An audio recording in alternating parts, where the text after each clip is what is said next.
mga ka-vlog. Ito ang aking original na face mask nung magkaroon ng face shield pala nung magkaroon ng COVID. Ito lang ang ginawa kong face shield. Yan.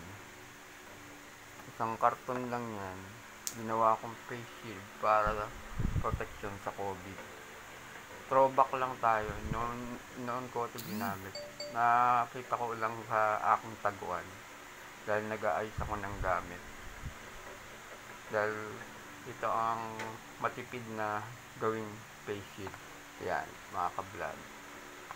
Sa totoo lang, karton lang ito ng gatas. Nilagyan ko ng rubber band sa magkabilang dulo. Yan, tanggalin na natin ang face shield natin. Ayan. Ayan, mga ka-vlog, poging-pogi pa rin. Kita nyo na. Ito lang ang face shield ko nun.